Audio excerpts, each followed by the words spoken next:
राम कहो राम कहो बाहुरे, कृष्ण कहो बाहुरे। राम कहो राम कहो बाहुरे, कृष्ण कहो बाहुरे। राम कहो राम कहो बाहुरे, कृष्ण कहो बाहुरे। राम कहो राम कहो बाहुरे, कृष्ण कहो बाहुरे। राम कहो राम कहो बाहुरे, कृष्ण कहो बाहुरे। राम कहो राम कहो बाहुरे, कृष्ण कहो बाहुरे। राम कहो राम कहो बाहुरे, कृष्ण कहो बाहुरे। राम कहो राम कहो बाहुरे, कृष्ण कहो बाहुरे। राम कहो राम कहो बाहुरे, कृष्ण कहो बाहुरे। राम कहो राम कहो बाहुरे, कृष्ण कहो बाहुरे। राम कहो राम कहो बाहुरे, कृष्ण कहो बाहुरे। राम कहो राम कहो बाहुरे, कृष्ण कहो बाहुरे। ओम गम गणपतये नमो नमः, श्री सिद्धि विनायक नमो नमः, अष्ट विनायक नमो नमः, गणपति बाप्पा मोरिया। ओम गम गणपतये नमो नमः, श्री सिद्धि विनायक नमो नमः, अष्ट विनायक नमो नमः, गणपति बाप्पा मोरिया। ओम गम गणपतये नमो नमः, श्री सिद्धि विनायक नमो नमः, अष्ट विनायक नमो नमः, गणपति बाप्पा मोरिया। ओम गम गणपतये नमो नमः, श्री सिद्धि विनायक नमो नमः, अष्ट विनायक नमो नमः, गणपति बाप्पा मोरिया। ओम गम गणपतये नमो नमः, श्री सिद्धि विनायक नमो नमः, अष्ट विनायक नमो नमः, गणपति बाप्पा मोरिया। मंगल मूर्ति मोरिया, गणपति बाप्पा मोरिया। मंगल मूर्ति मोरिया, गणपति बाप्पा मोरिया। मंगल मूर्ति वक्रतुंड महाकाय सूर्यकोटि समप्रभा, निर्विघ्नं कुरु मे देव सर्वकार्येषु सर्वदा। तो राम कहो बाहुरे, कृष्ण कहो बाहुरे। राम कहो बाहुरे, कृष्ण कहो बाहुरे। राम कहो बाहुरे, कृष्ण कहो बाहुरे। राम कहो बाहुरे, कृष्ण कहो बाहुरे। राम कहो बाहुरे, कृष्ण कहो बाहुरे। राम कहो बाहुरे, कृष्ण कहो बाहुरे।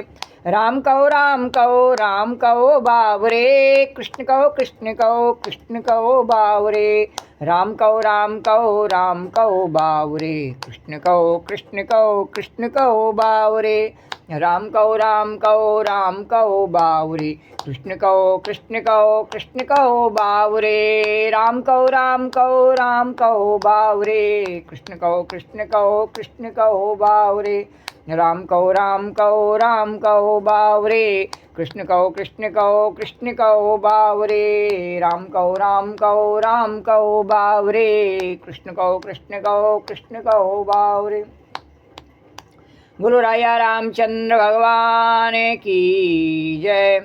बोलो कृष्णचंद्र भगवान की जय। बोलो द्वारिकाधीश भगवान की जय। बोलो यमुना मैया की जय। जय श्री राधे। ओम श्री परमात्मने नमः। कल की कथा प्रसंग से आगे कन्हैया। कल की कथा प्रसंग में स्वामी अखंडानंद जी द्वारा वर्णित रास पंचाध्यायी के 39वें प्रकरण का वर्णन किया। उससे आगे 40वें प्रकरण का वर्णन उसी प्रकार भाव और श्रद्धा के साथ में करेंगे। श्री राधे गोविंद। श्री राधे गोविंद। भज मन श्री राधे। श्री राधे गोविंद। श्री राधे गोविंद। भज मन श्री राधे। श्री राधे गोविंद। भज मन श्री राधे।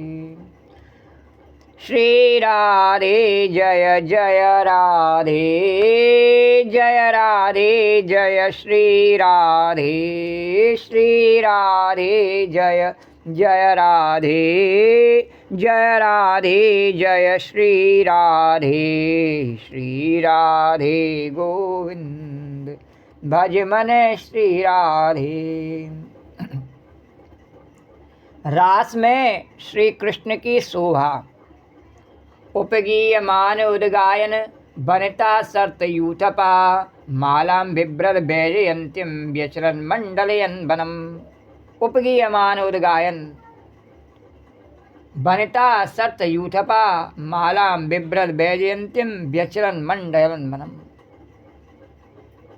शरद ऋतु, पूर्णिमा तिथि और पूर्ण चंद्रमा का उदय। राकेश राका। पूर्णिमा तिथि पूर्णमासी इष्टेति राकेशा अथवा ईशावाद्यमिदं राकाम इष्टे इति राकेशा। चंद्रमा आकाश में पूर्णिमा का होने से उसके भीतर भी कलंक है, वह एकदम स्पष्ट दिखता है। और सौंदर्य के साथ कलंक का अद्भुत सिद्ध संबंध है। तो जब तक कलंक न लगे तब तक सुंदरता क्या। बोलो द्वारकाधीश भगवान की जय। और इसका प्रमाण क्या है कि सुंदरता भगवान श्याम सुंदर इतने काले कि सघन काले घनश्याम। और फिर भी उनकी माता यशोदा मैया उनको काला टीका लगावे। बोलो द्वारकाधीश भगवान की जय। तो क्या है कि उसके ऊपर भी टीका लगाने का क्या अर्थ है कि ऐसा नहीं है कि इतना काला है तो इस पर कोई और कलंक रूपी कालापन नहीं लग सकता है ऐसा। और भगवान पे लग भी गया। द्वारका वासियों ने भगवान पे सिमंतक मणि की चोरी का कलंक लगाया। और द्वारकाधीश भगवान की जय। तो सौंदर्य के साथ कलंक का आयुर्सिद्ध संबंध है कि जब तक कलंक न लगे तब तक सुंदरता क्या। और सुंदरता की प्रसिद्धि जब होती है जब उसमें कलंक लग जाता है। बोलो द्वारकाधीश भगवान की जय। तो सहतेन यूथा नंद नंदन गोपीयन वल्लभ पीताम्बर धारी श्याम सुंदर के साथ अगर झूठ मूठ भी कलंक लग जावे तो मिथ्या कलंक भी लग जावे तो भाई लोगों की दृष्टि में यह तो होगा कि उसके कुछ हैं। और न तो अपनी नज़र में तो क्या लोग तो समझेंगे कि यह तो उनकी कोई है, उनकी गोपी है, उनकी नौडी है, उनकी भाभी है। तो उनके नाम का कलंक लग जावे तो उससे बढ़िया और कोई बात ही नहीं है। व्यरोचते ईणांक एवोडुभिर्वृता। ईणांक माने कलंकी चंद्रमा। जैसे कलंकी चंद्रमा ताराओं से घिरकर आकाश में शोभित होता है। और ताराएं भी कोई पंक्तिबद्ध नहीं है, कोई कहीं कोई कहीं कोई कहीं। आकाश में जब हम देखते हैं तारे तो कोई एक क्रम से थोड़ी होते हैं एक के पीछे एक। कोई कहीं दिखाई दे रहा है, कोई कहीं दिखाई दे रहा है, ऊपर नीचे सब जगह दिखाई देते हैं, उनमें कोई क्रम नहीं है। तो कोई कहीं कोई कहीं कोई कहीं। तो वैसे श्री कृष्ण की शोभा देखो कि धरती पर आज वृंदावन चंद्र का उदय हुआ। ये श्याम सुंदर सांवरे सलोने, यह यमुना जी का मंद मंथर प्रवाह, यह वातानुकूल में, ये बालुका में पुलिन, ये लता, ये वृक्ष, ये हरिमा, ये मोर, ये चकोर, क्या शोभा है। तो गोपियों से जुड़कर इसकी शोभा कितनी बढ़ गई है कि यूँ तो चंद्रमा स्वयं प्रकाशमान है और उसमें भी पूर्णिमा का चंद्र तो और भी प्रकाशमान है। परंतु कलंक की अभिव्यक्ति और ताराओं से घिरे होने पर उसकी जो शोभा होती है वैसी शोभा आज गोपियों से घिरे हुए इस वृंदावन चंद्र की हो रही है। बोलो द्वारकाधीश भगवान की जय। तो ईश्वर की जैसे शोभा निर्गुण निराकार रूप में प्रत्यक्ष चैतन्य भिन्न होकर के अंतर्यामी होकर के प्राज्ञ सर्वेश्वर सर्वज्ञ के रूप में जैसी शोभा रोज होती है, उनकी उसकी अपेक्षा आज उनकी शोभा विलक्षण हुई। व्यरोचतः अर्थात ईश्वर की शोभा बढ़ गई, और गोपी न हो तो ईश्वर की शोभा क्या। तो ये उपासना के जो शास्त्र हैं ना, उनको दुनियादार लोग नहीं जानते हैं और महात्मा लोग उनसे छिपा कर रखते हैं। तो शास्त्र में वर्णन है कि चाहे कोई क्लीम विद्या सिद्ध हो, और चाहे ह्रीम विद्या सिद्ध हो, और चाहे महाकाली महालक्ष्मी महासरस्वती सिद्ध हो, और सिद्धि का फल होता है कि सिद्ध पुरुष के आसपास स्त्री और पुरुष मंडराते रहते हैं। हम देखते हैं द्वारकाधीश भगवान की जय। तो हमने उपासना शास्त्र का स्वाध्याय किया है, उसमें देवताओं की सिद्धि और मंत्र की सिद्धि का लक्षण दिया है। कृकांक्षी वृंदम तमनुसरति प्रेम तरला बसस्ता क्षौणी प्रतिरते धरित्री परिव्रतः ऋतुकागारम कलपति परम केल कलया चिरम दूरम नित्यम सा भवती भक्त प्रतजनी। तो श्री कृष्ण स्वयं भगवान, जिनका नाम स्मरण करके क्रीम क्रीम क्रीम का जप करके कोई सिद्ध पुरुष होता है, वही श्री कृष्ण जिनके मात्र स्मरण से सिद्धि प्राप्त होती है, वह श्री कृष्ण स्वयं गोपियों के बीच, वृत्तियों के बीच चैतन्य के समान, अथवा इड़ा पिंगला सुषुम्ना के योग में योग के समान, श्रुतियों में परम तात्विक ब्रह्म के समान आज विशेष शोभा को प्राप्त हो रहे हैं। असल में श्री कृष्ण में ब्रह्म का साधारणीकरण हो गया, और जिस ब्रह्म को वेदांती अवांग मन से गोचर कहते थे, वही आज सर्वेंद्रिय गोचर हो रहा है। असल में जो अवांग मन गोचर है वही सर्वेंद्रिय गोचर है। इस बात के अनुभव में केवल अज्ञान ही प्रतिबंधक है, इसके सिवाय और कुछ भी प्रतिबंधक नहीं है। तो जब तक नहीं पहचाने तब तक तद दूरे, और पहचान ले तो तदवंत के तदेवती। अरे वही नाच रहा है गोपियों के साथ, तो जो सबको नचाने वाला है। तो तवई जाति कभी चुप खड़ा हो जाता है, कभी चिबुक हिलता है, कभी आँख खुलती है। तदे जाति तंदे जाति तद्दूरे तदवंत के, कभी नाचता नाचता दूर चला जाता है, कभी नाचता नाचता पास आ जाता है, कभी सब गोपियों के बीच में, कभी सबसे जाकर अलग खड़ा हो जाता है। त्रिभंगम ललित भाव से वह दृष्ट हो रहा है, और उसके मुखारबिंद से उदार हास प्रकट हो रहा है। तो उदार हास माने उन्मुक्त हंसी। किसी किसी को हंसी आती है तो वह रुमाल से मुंह ढक लेता है। अरे नाचन लगे तब लाज कहाँ रही, जब हंसने लगे तब लाज काहे की। उदार हास का अर्थ है कि उन्मुक्त हंसी, खुलकर हंसना। तो जिसमें गाल भी लाल हो जाए, नाक भी चढ़ जाए और दांत भी दिखने लगे। तो हंसी कई प्रकार की है, इसमें हसित, प्रहसित और बेहसित और अतिहसित और अट्टहास। तो जब श्री कृष्ण हंसते हैं तब उनके मुख में जो हसित छटा निकलती है, वैसी जैसे श्वेत श्वेत चांदनी फैल गई हो। तो मुख चंद्रमा क्या है, और जो हंसी निकलती है वह चांदनी है। मुख चंद्रमा है और हंसी है वो चांदनी है। तो यह उदार है। और हास को उदार हास क्यों कहा, तो देखो हास जो है वह हंसने वाले की एक चेष्टा ही है। तो जैसे शक्ति शक्तिमान के अधीन रहती है, वैसे हंसी हंसने वाले के अधीन रहनी चाहिए। लेकिन यह हंसी ऐसी है कि जैसे श्री कृष्ण एक बार हंसते हैं और उसको 100 आदमियों ने देखा, तो हुआ क्या कि सबके हृदय में श्री कृष्ण आकर बैठ गए। यह हंसी की उदारता देखो। तो हंसी की उदारता क्या है कि यह हास हंसने वाले का दान करता है। जैसे कमल खिलता है वैसे मुखारबिंद खिल गया और मुख पर एक उल्लास आया, और उसने बिना अधिकारी अनाधिकारी का विचार किए कन्हैया का दान कर दिया। उधर एक गोपी को दे आया, उधर एक ग्वाले को दे आया, उधर एक चिड़िया को दे आया, उधर एक गाय को दे आया, एक बछड़े को दे आया, देवी को दे आया, देवता को दे आया। तो हंसी क्या है कि भगवान के लोगों को अपने मालिक का वितरण करती है भक्तों को, तो इसलिए हास को उदार बताया। तो उदार वह जो है अपनी शक्ति से अधिक शक्ति से बढ़कर के और सबका सब उठा करके दान कर दे, अपने आप को ही दान कर दे भगवान। तो जिसके अंदर देने में यह आ गया कि हम दे देंगे तो खाएंगे क्या, वह उदार नहीं दरिद्र है।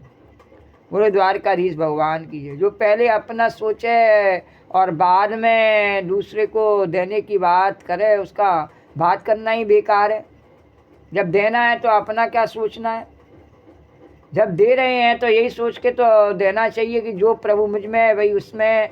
तो फिर ये बात कहाँ से आई कि मैं अपने लिए अलग से उसका भोग करूँ, वस्तु का या उस संपत्ति का या उस भोग्य पदार्थ का, तभी भोग माना जावे, और दूसरे ने किया तो मुझे उसमें कष्ट हो जावे, तो फिर देना नहीं है। वो देना ये है कि उसको देते समय कोई मलाल नहीं, कोई संकोच नहीं, और जिस प्रकार से अपने को उसका प्रयोग करते प्रसन्नता होती है, उसी प्रकार से देने में प्रसन्नता है।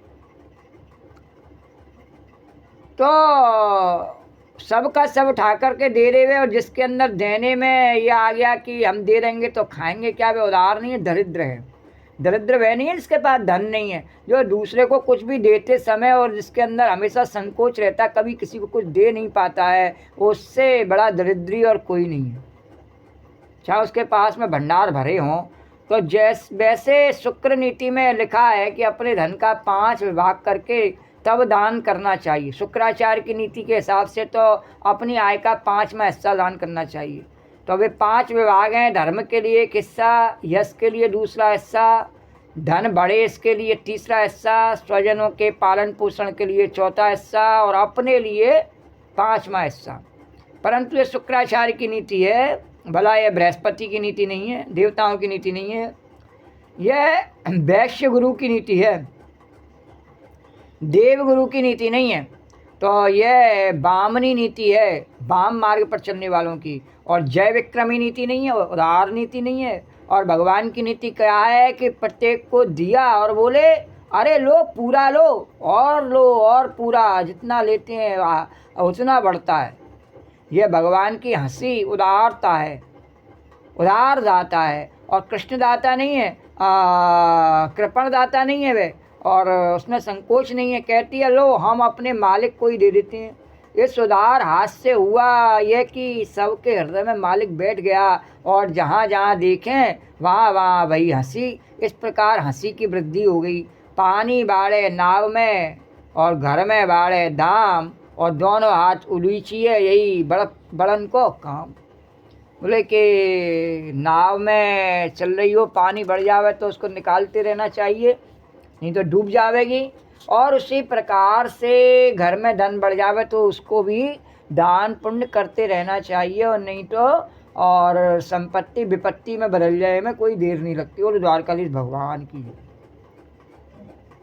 तो भगवान का ध्यान करो, चलो भगवान के राज्य में, ये ब्रजधाम जहाँ संसार का क्लेश नहीं है, अपने मन को उठा लो संसार से और भगवान की लीला में ले चलो। क्या हो रहा है वहाँ कि मालाम बिभ्रत वैजयंतीम, श्री कृष्ण के गले में वैजयंती माला लटक रही है। श्री कृष्ण के आभूषणों की चर्चा श्रीमद् भागवत में विष्णु पुराण में बहुत है, तो वह तो आप सब जानते ही हैं। तो यह वैजयंती माला जो इस समय श्री कृष्ण पहने हैं वह राधा रानी की दी हुई है। कब दी कि जब गोपियों को वरदान में दी हुई रात्रियां श्री कृष्ण के सामने आकर खड़ी हुई, तब उन्होंने सोचा राधा रानी मानेंगी नहीं, कहीं ऐसा न हो कि हम गोपियों के साथ रास करें और राधा रानी रूठ जावें, और तब तो रास का मज़ा बिगड़ जाएगा। तो चलो पहले उनको मनावें। और पहले आया कि स्वयं सबके आश्रय होने पर भी उन्होंने रास के लिए योग माया श्री राधा रानी का आश्रय लिया। तो वे जाकर राधा रानी के पास भगवान बैठ गए। तो वे तो बैठी थी सिंहासन पर, और श्याम सुंदर गए और नीचे बैठ गए, उपाश्रिता नीचे बैठ गए और राधा रानी के पांव छूने लगे। राधा रानी ने कहा प्यारे क्या करते हो? बोले करते ये हैं कि आज मैं तुम्हारी शरण में आया हूँ, तुम्हारा आश्रित हूँ। तो राधा रानी बोली कि अरे बाबा, सारी दुनिया तुम्हारी शरण लेवे और तुम हमारी शरण में आओ, यह क्या बात है। तो राधा चरण पा बिलोडित रुचिर सिखंदम हरे बंदे।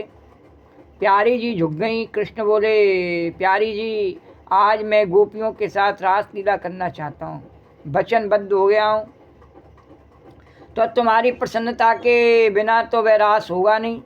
तो बोली, प्यारे तुम वचनबद्ध हो गए हो तो मैं भी वचनबद्ध हो गई हूँ, क्योंकि तुम्हारी जीव और हमारी जीव एक ही है, अलग अलग तो है नहीं। तो हमारी जीव तुम्हारी जीव अलग अलग थोड़ी है, तो चलो चलें। कृष्ण ने कहा, अभी नहीं, तुम जरा ठहरो, अभी गोपियाँ आवेंगी अलग अलग, मैं उनको बुलाऊंगा, तो शायद उनका आपस में मेल न हो। तो यदि मेल न हुआ तो मैं रास करने लगूँ तो उपद्रव मच जाएगा, कोई उधर रूठेगी, कोई उधर रूठेगी, कोई उधर चिल्लावेगी, कोई उधर खड़ी होवेगी, तो सब एक हो जावें तब रास प्रारंभ होवेगा। तो सबका मन एक कैसे होवेगा, यह तुम कहीं आड़ में बैठ करके देखना। उसी समय राधा रानी ने एक वैजयंती माला भगवान के गले में डाल दी, और जिससे गोपियों के मन को वे जीत कर एक कर सकें। तो वे कैसी है कि योग माया के शक्ति से भरी माला है कि जो भी उसको देखे वो मोहित हो जावे। तो श्री राधा रानी ने अपने हाथ से, तो सब गोपियाँ कोई अलग बात बोले ही नहीं, सब ने जब वैजयंती माला पहने भगवान का दर्शन किया नहीं, तो सब एक ही बात बोले, जो एक गोपी बोले वही दूसरी बोले, विरोध की कोई बात ही नहीं। तो श्री राधा रानी ने अपने हाथ से बना करके वे वैजयंती माला भगवान को पहनाई, और नहीं तो इस समय वैजयंती माला का कोई प्रसंग नहीं था। यशोदा मैया तो ऐसी माला बनाकर पहनाती नहीं है, और गोपियाँ जो हैं वह तो दौड़कर जैसे ही वैसे ही आई, तो उन्होंने कोई माला नहीं पहनाई। तो हो न हो यह माला योग माया के हाथों से बनी हुई थी, और संपूर्ण योग मायाओं की आचार्या भगवती श्री राधा रानी है, सर्व लक्ष्मीमयी, सर्व कांतिमयी, सर्व मोहिनी परा।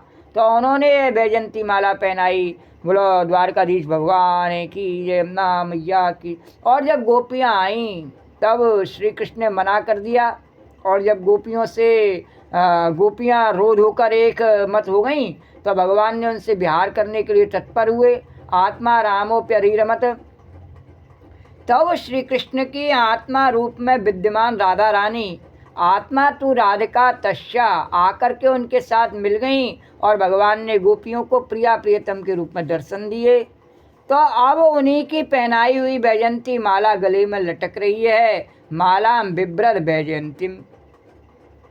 तो अब आप देखो, श्री कृष्ण के सिर पर मयूर मुकुट है, कानों में कुंडल है, नासिका में नकवेसर है, आँखों में प्रेम है, आँखों में मुस्कान है, भौं में अनुग्रह है, ललाट पर गोरोचन का तिलक है, गले में वैजयंती की माला और पीताम्बरधारी।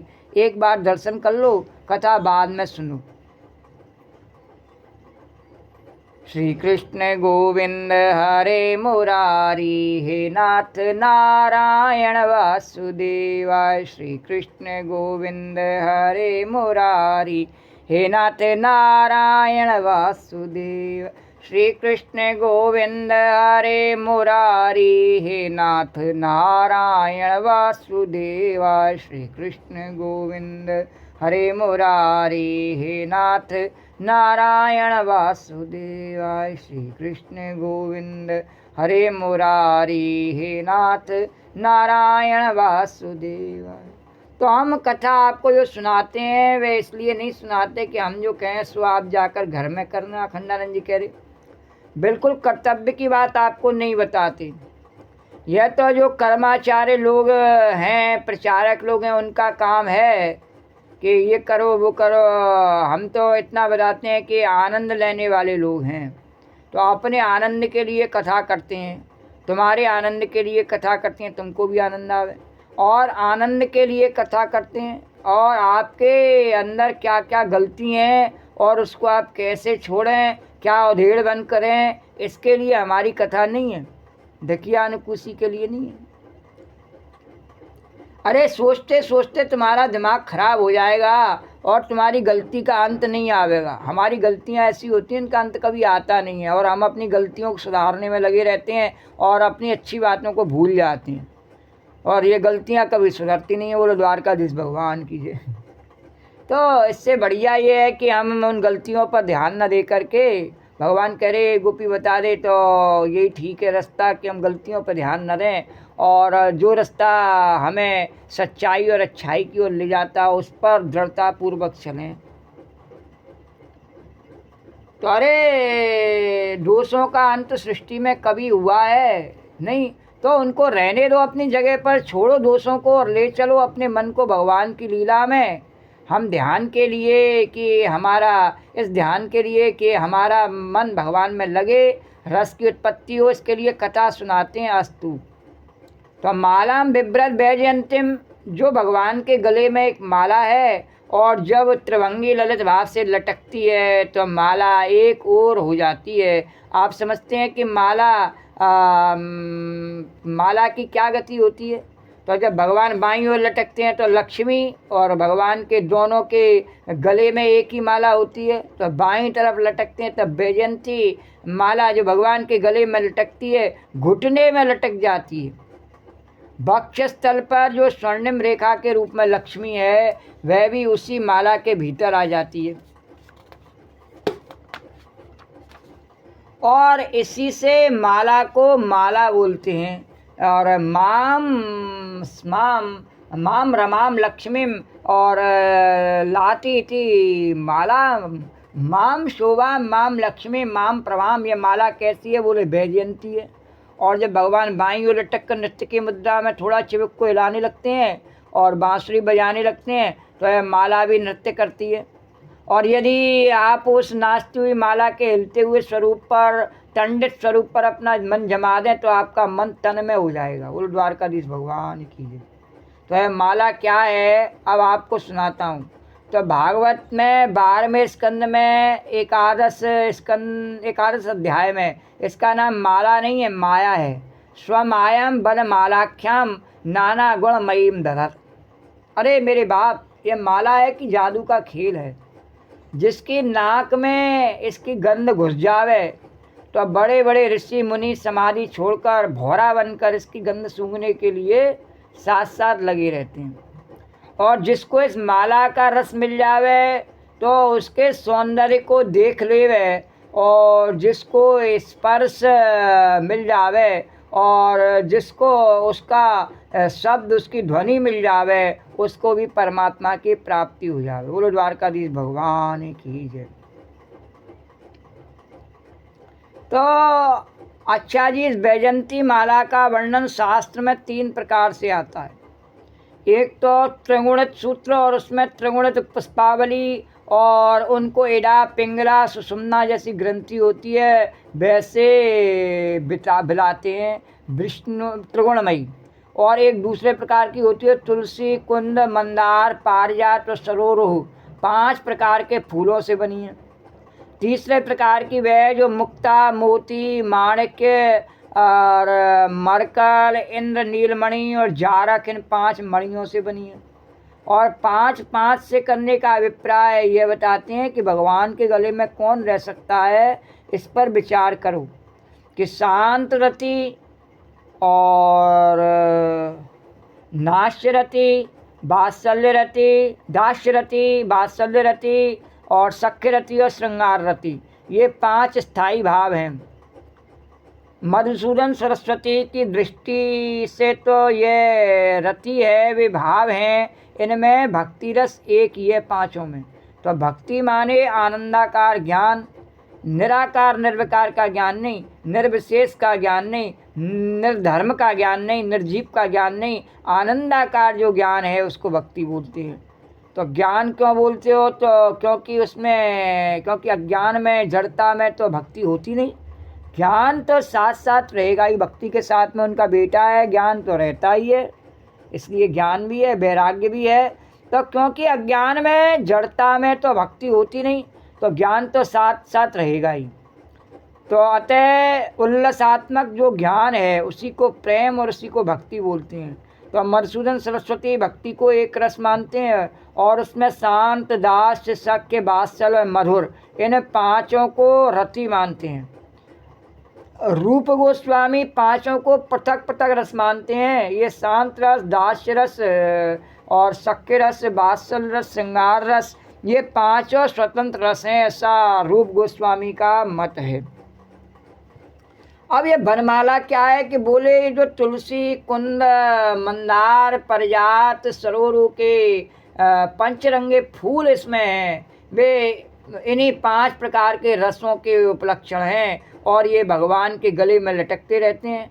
अर्थात इन 5 रसों के आश्रय, इन 5 रसों के आलम्बन स्वयं भगवान हैं। और ये जो 5 रत्नों वाली माला है उसमें 5 रत्न क्या हैं कि पृथ्वी, जल, अग्नि, वायु और आकाश, इन 5 की तन्मात्राएं 5 रत्न हैं। तो यह भी भगवान के गले में शोभित हैं। तो इसका तात्पर्य है कि सारी सृष्टि भगवान की चेरी है। अब देखो, भगवान की पूजा में जो गंध दी जाती है, जैसे चंदन की गंध, धूप में गंध, वह पृथ्वी का सार है। और जो जल छोड़ते हैं वह जल तत्व का सार भगवान को अर्पण करते हैं। जो दिया प्रज्वलित करते हैं वह रंग बिरंगे फूल चढ़ाते हैं, ये अग्नि के सार का समर्पण है। और जो भगवान को हवा जलते हैं, पंखा जलते हैं, वह वायु के सार का समर्पण है। जो घंटा बजाते हैं, स्तुति करते हैं, वह आकाश का सार है। इसका अर्थ है कि पंचभूतों का समग्र सार भगवान की सेवा में रखते हैं। तो भक्त लोग आँख से भगवान की ओर देखते हैं, त्वचा से भगवान का स्पर्श करते हैं, कान से भगवान की स्तुति सुनते हैं, बंसी ध्वनि सुनने का भाव करते हैं, मन में ध्यान करते हैं, बुद्धि से विचार करते हैं, माने अपना सर्वस्व भगवान के चरणों में अर्पण करते हैं। तो यह तो भगवान के गले में माला है और वह भक्तों द्वारा समर्पित भाव सर्वस्वी है। तो इस भाव सर्वस्व को भगवान वनमाला में मिला करके हृदय में धारण करते हैं। बोलो द्वारकाधीश भगवान की जय। वैजयंतिम, वैजयंती का अर्थ है, भगवान ने पूछा, अरे भगत जी तुम हारते भी हो कि हमेशा जीतते ही जीतते रहते हो? तो मेरे से अगर भगवान पूछे, मैं तो हमेशा हारती रहती हूँ भगवान। तो भक्त बोला, बाकी भक्तों की बात भी कर लें।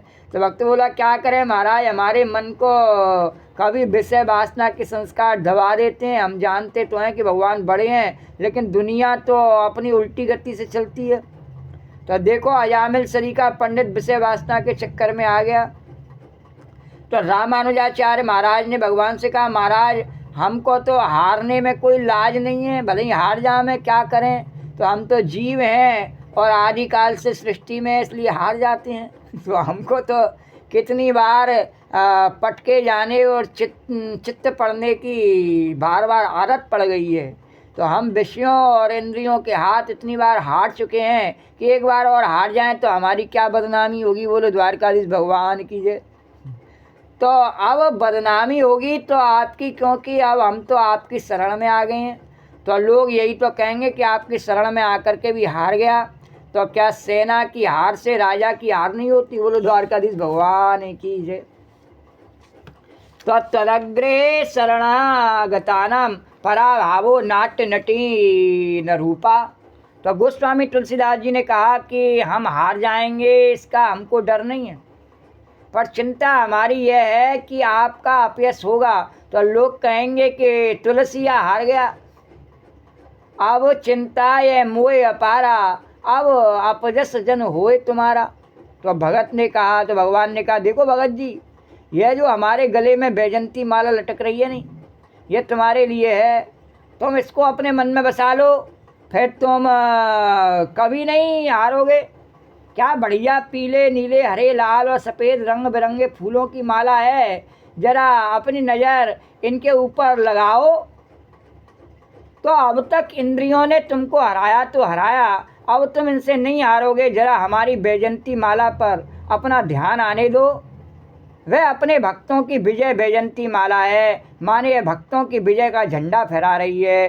तो द्वारकाधीश भगवान की है। तो आज ऐसी कथा क्यों आ रही है कि विजयदशमी पर्व भगवान की असत्य पर सत्य की विजय, और अधर्म पर धर्म की विजय, और अन्याय पर न्याय की विजय का पर्व, और भगवान राम ने रावण को, उसके अहंकार को नष्ट करके और सत्य का राज्य और शांति का राज्य स्थापित किया। बोलो द्वारकाधीश भगवान की जय, राजा रामचंद्र भगवान की जय।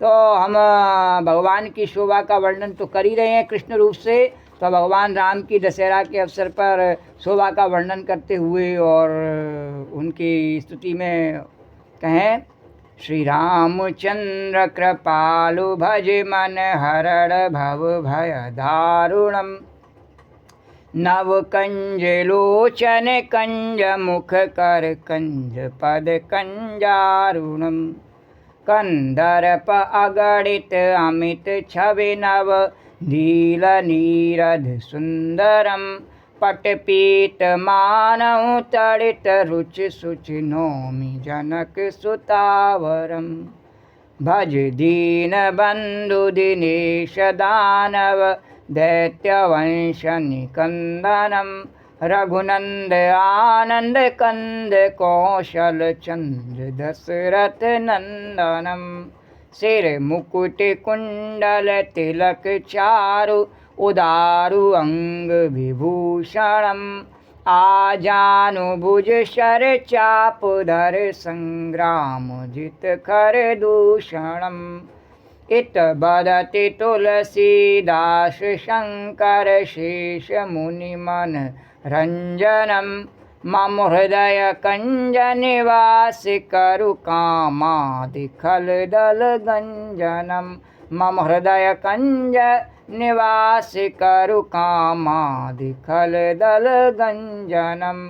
जैसे भगवान राम की शोभा खरदूषण का वध करते समय हो रही है, रावण का वध करते समय हो रही है, और हृदय में जितने भी काम दम्भ आदि जो खल हैं उनका विनाश करते हुए भगवान रामचंद्र की शोभा हो रही है, उसी प्रकार भगवान की जो रास में वैजयंती माला है उसके दर्शन से सब प्रकार से और दुर्गुण दूर हो जाते हैं, मन की और कलुषता दूर हो जाती है और भगवान की भक्ति का विजयी झंडा और फैल जाता है मन पर। बोलो राजा रामचंद्र भगवान की जय। और काम रूपी, लोभ रूपी, क्रोध रूपी और ये रावण मर जाता है और भगवान की भक्ति रूपी जानकी मैया और भगवान के चरणों में आकर के बैठ जाती है। और राजा रामचंद्र की जय, कृष्ण की द्वारकाधीश भगवान की जय। तो अब तक इंद्रियों ने तुमको हराया है, भगवान ने कहा अब तुम इनसे नहीं हारोगे, जरा हमारी वैजयंती माला पर अपना ध्यान आने दो। तो ये अपने भक्तों की विजय वैजयंती माला है, मानो ये अपने भक्तों का झंडा फहरा रही है। मालाम बिभ्रद वैजयंतीम, अम्लान पुष्पों वाली वैजयंती माला जो है इसको त्रिगुणमयी वनमाला भी कहते हैं। भगवान की ये नित्य माला है और इसका कई तरह का वर्णन आता है। एक बार तो समुद्र मंथन के समय जब धन्वंतरी अमृत कलश लेकर निकले तो उन्होंने वैजयंती माला भगवान को अर्पित की, और एक बार जब लक्ष्मी ने वरण किया तो स्वयंवर में उन्होंने वैजयंती माला पहनाई। पर असल में वैजयंती माला रहती है भगवान के वक्ष स्थल पर। तो यह तो इनको जब फिर से ब्याह करना होता है तब थोड़ी देर के लिए अलग होती है। तो भगवान को बस एक ही शौक़ है, जब ब्याह पर आना पड़ जाता है तो फिर से कर लेते हैं। बोलो द्वारकाधीश भगवान की जय। तो फिर से किया नहीं भगवान ने, रावण को मार करके और अग्नि देवता ने, जैसे राजा जनक ने उनको जानकी समर्पित करी, ऐसे ही अग्नि देवता ने उनके लिए माता जानकी को समर्पित किया। बोलो द्वारकाधीश भगवान की जय, राजा रामचंद्र भगवान की जय, जननी जानकी मैया की जय। तो भगवान को बस एक ही शौक़ है कि जब ब्याह पर आना पड़ जाता है तो फिर से कर लेते हैं। तो अब महाराज आजकल तो स्त्रियां ऐसा स्वीकार नहीं करेंगी। पति पत्नी डरते हुए मेरे पास आए, खंडानंद जी कह रहे, तो बिल्कुल आँखों में से झरझर आंसू गिर रहे। पति ने कहा स्वामी जी हमको श्राप दे दो, हम मर जावें, हम जिंदा नहीं रहना चाहते, घरवाली हमको बहुत परेशान करती है। तो मैंने समझाया बुझाया, दोनों में मेल मिलाप करवाया, आखिर में शांति हुई। तो मैंने कहा कि तुम तो हमारी बेटी शरीकी हो और आओ हम तुम्हारा फिर से इनसे ब्याह कर दें।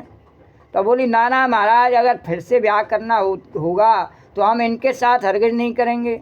परंतु ये जो लक्ष्मी जी हैं ये तो हर बार भगवान अभी बताया नहीं। तो भगवान से विवाह जानकी जी का पहले जनक राजा ने किया, और रावण को मारने के बाद अग्नि देवता ने जब उनको समर्पित किया तो अग्नि देवता ने उनका पाणी ग्रहण कराया। बोलो द्वारकाधीश भगवान की।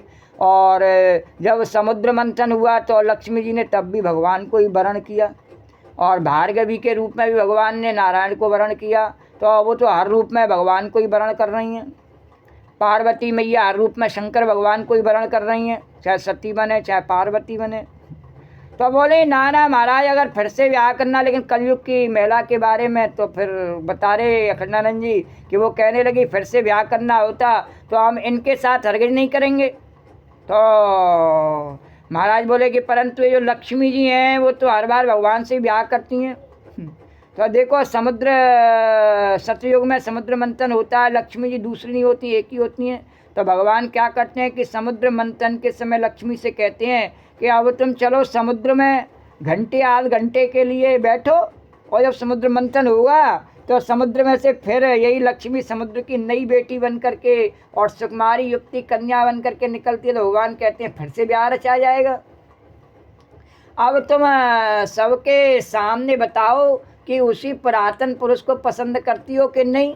बोली बाबा करती हैं, तो फिर से लक्ष्मी जी ये बैजंती माला भगवान को पहनाती हैं, तो ये बैजंती माला पुरानी रहती है। ये उनकी प्रीत का प्रमाण है कि प्रीत उन्हीं से है उनकी, और इतनी पुरानी है कि चाहे वो किसी भी रूप में रहें उनकी प्रीत लक्ष्मी की नारायण से ही है। वो लक्ष्मी नारायण भगवान की जय, राजा रामचंद्र भगवान की है, जगत जननी जानकी मैया की जय।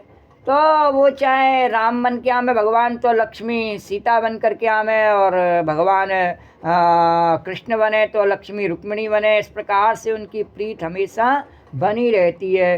तो वह कौस्तुभ मणि भी जो उसको समुद्र में मंथन के समय भगवान समुद्र में डाल देते हैं, और फिर जब वही मंथन से होकर नई निकलती है तो उसको नए की तरह धारण करते हैं। कौस्तुभ मणि अनित्य नहीं है, वैजयंती माला अनित्य नहीं है, नित्य भगवान के पास में।